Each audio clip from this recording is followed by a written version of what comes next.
L'actualité est ponctuée ce soir au Gabon par la journée mondiale du pain qui n'est pas connue, même si consommé sous plusieurs formes, cet aliment est très présent du matin au soir sur de nombreuses tables au Gabon où les féculents traditionnels deviennent rares et chers.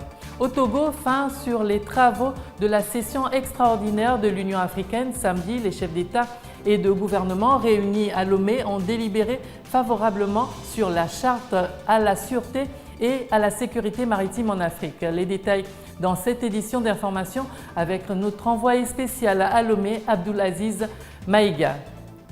Et puis dans ce journal, le secrétaire général des Nations Unies, Ban Ki-moon, en visite en Haïti, déplore la faible participation des bailleurs de fonds internationaux dans l'aide aux Haïtiens dont le pays a été dévasté il y a une dizaine de jours par l'ouragan Matthew qui a fait plus de 500 morts. Voilà pour les titres de ce journal. Madame, Monsieur, bonsoir et bienvenue à tous sur Gabon 24.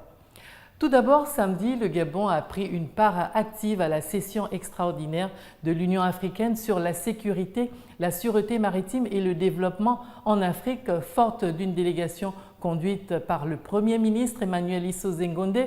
Le Gabon a ratifié la charte de Lomé dont les enjeux tiennent à l'État gabonais vu l'importance du sujet. Abdulaziz Maïga pour les détails. L'Afrique a toutes les raisons de se doter d'un cadre juridique et technique de prévention de lutte contre les menaces sur les espaces maritimes et les États africains l'ont compris.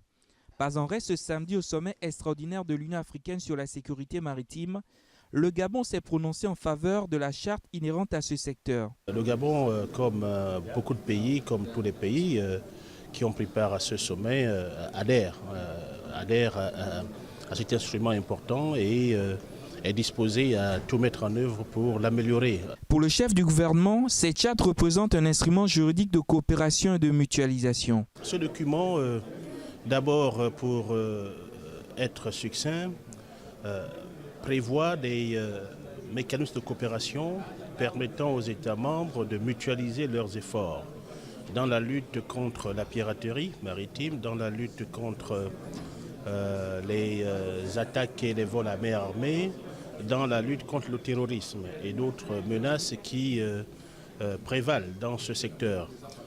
L'objectif de ces mécanismes de coopération, c'est d'amener les États à tout faire pour que nos océans et nos mers ne demeurent pas ou ne soient pas des lieux de prédation.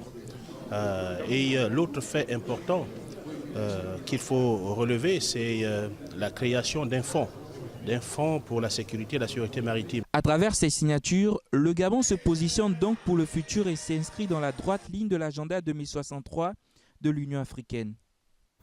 5 ans déjà que Pierre Mamboundou, président fondateur de l'Union du peuple gabonais, n'est plus. Pour la circonstance, les militants d'une frange de cette formation politique ont organisé ce samedi au siège du dit parti, situé au quartier Aouindjé dans le 4e arrondissement de la capitale gabonaise, une cérémonie commémorative en présence de leur président Mathieu Boumba-Nzingui. Sibylle Mengue pour le point. Pour la commémoration du 5e anniversaire du décès de Pierre Mamboundou, figure de proue de l'opposition gabonaise, les militants de l'Union du peuple gabonais se sont retrouvés pour honorer le président fondateur de leur parti politique. Ces derniers gardent de lui l'image d'un homme de principe. C'était un grand homme qui, n'est-ce pas, avait la capacité de mobiliser ses compatriotes pour, n'est-ce pas, des causes d'ordre national. Ce Pierre Mamboundou disait toujours, et l'UPG est une grande maison. Et l'UPG est comme un commerce qui ne choisit pas ses clients. C'est-à-dire que c'est une maison qui est ouverte à tous les compatriotes. Pour Mathieu Boumba-Nzingui, président de l'UPG, parti de l'opposition qui soutient actuellement la politique du chef de l'État, cette journée du souvenir à la mémoire de Pierre Mamboundou revêt une importance capitale. C'est une journée qui nous permet de nous rapprocher davantage, une fois de plus, de communier une fois de plus avec notre président fondateur, Pierre Mamboundou. C'était un grand homme que, amicalement, nous avons surnommé la hiérarchie. Et on abrégeait cela par l'AIE. Il aimait l'ordre, il aimait la discipline, il aimait le respect scrupuleux de la loi. Pour mémoire, Pierre Mambundu, homme politique gabonais, décédé à l'âge de 65 ans, s'était battu une réputation d'opposant intransigeant. Les ressortissants de Logoué et Vindo dans le nord-est du Gabon étaient réunis ce dimanche à Libreville pour célébrer la nomination au poste de Premier ministre d'Emmanuel Issozé Ngondé et de 4 membres du gouvernement originaires de la province, trop souvent sous-représentés par le passé dans le gouvernement. Voilà, nous reviendrons en détail sur cette actualité.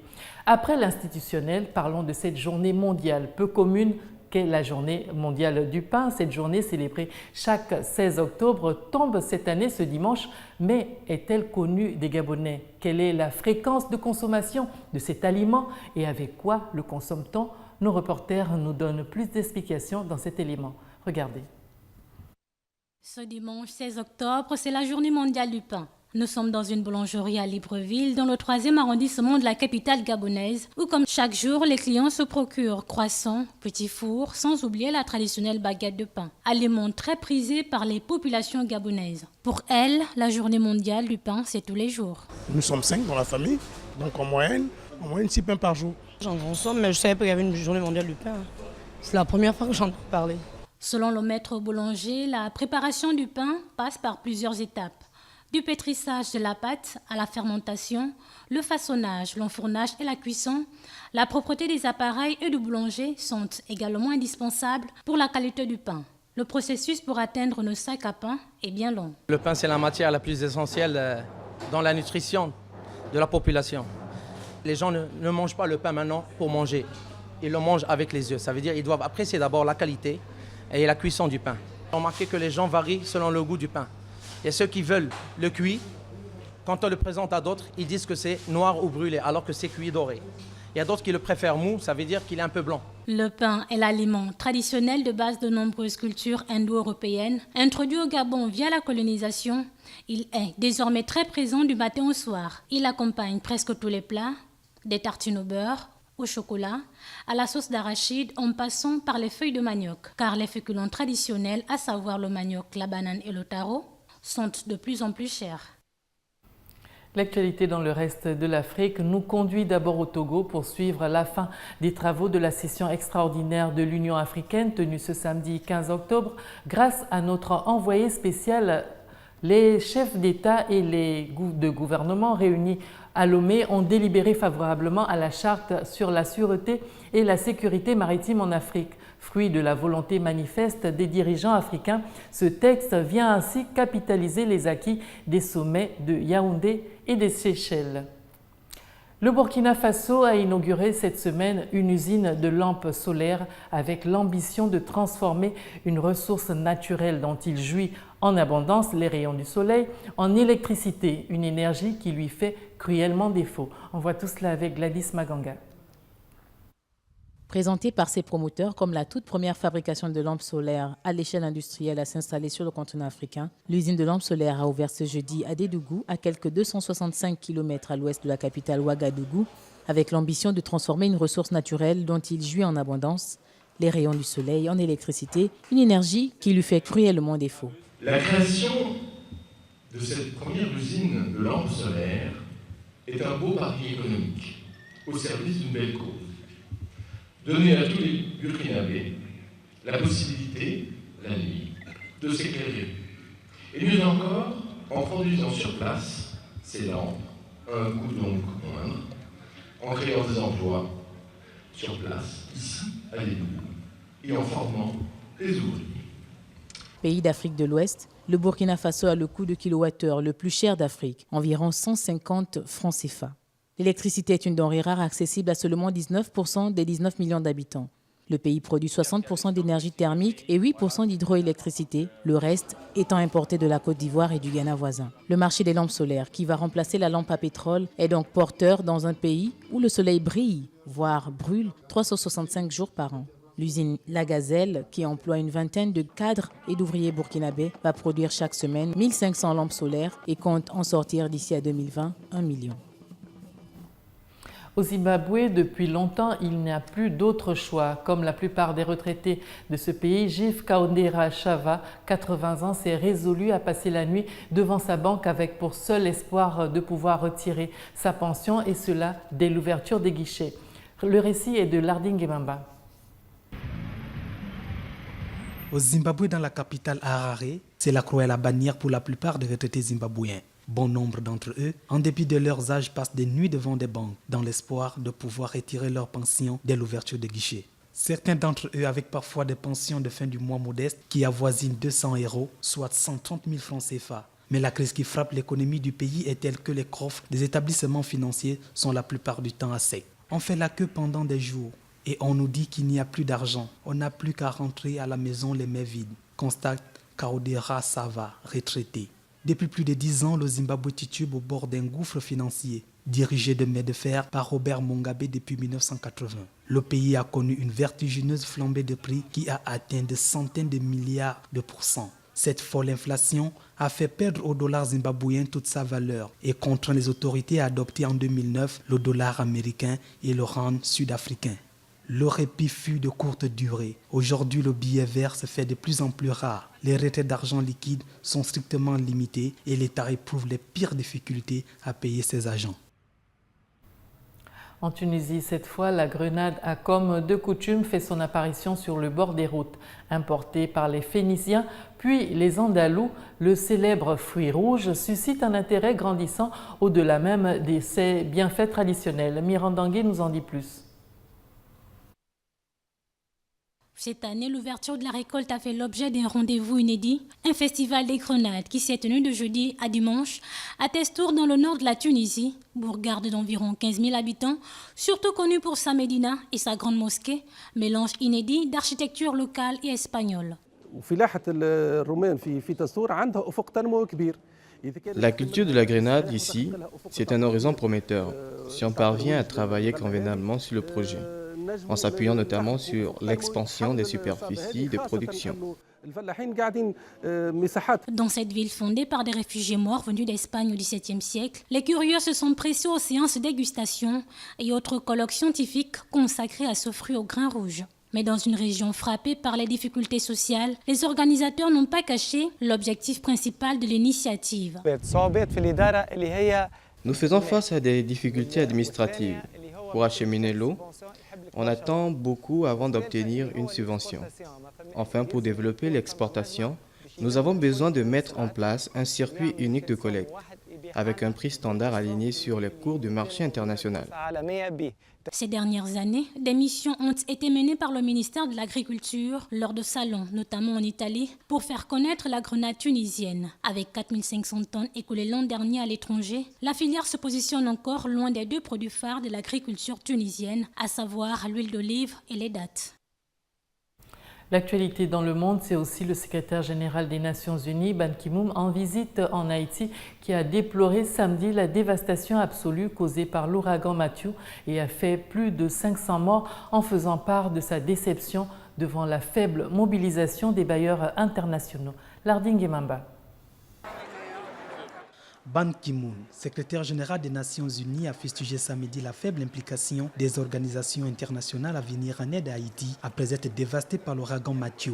Je suis déçu par la réponse de la communauté internationale. J'exhorte les principaux bailleurs à prêter leur main utile, a déclaré Ban Ki-moon après sa courte visite dans le sud du pays. Haïti se relève à peine du séisme de janvier 2010 qui a tué plus de 200 000 personnes. Non coordonnée, l'aide humanitaire s'est à l'époque révélée un fiasco, car une infime fraction des importantes sommes versées par la communauté internationale est arrivée aux victimes de la catastrophe. Un appel d'urgence de 120 millions de dollars, soit 60 milliards de francs CFA, lancé lundi par l'ONU, doit servir à couvrir les besoins vitaux des sinistrés pour les 3 prochains mois.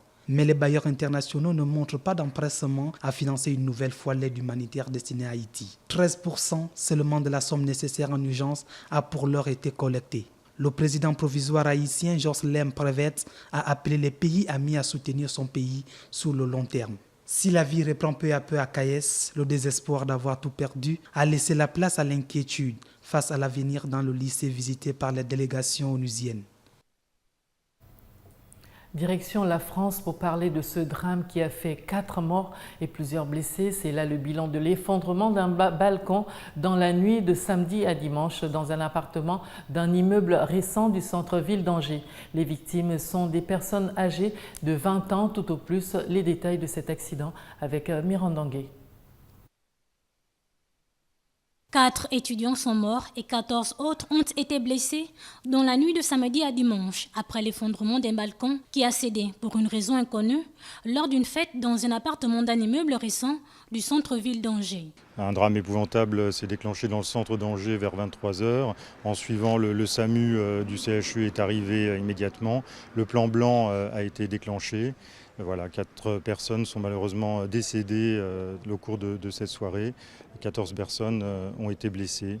Les jeunes victimes se trouvaient toutes massées sur le balcon au 3e étage de l'immeuble, donnant sur la cour intérieure quand il s'est effondré samedi vers 23 h. Le balcon a entraîné sous son poids sur les 2 étages inférieurs sur lesquels personne ne se trouvait à ce moment-là. D'importants moyens de sapeurs-pompiers ont été mobilisés avec notamment la cellule sauvetage ainsi que le SAMU. Sur place et au CHU et actuellement encore, derrière moi, il y a cette cellule qui est présente pour accueillir toutes les personnes qui le souhaitent, des amis, de la famille, des personnes qui étaient là ou pas.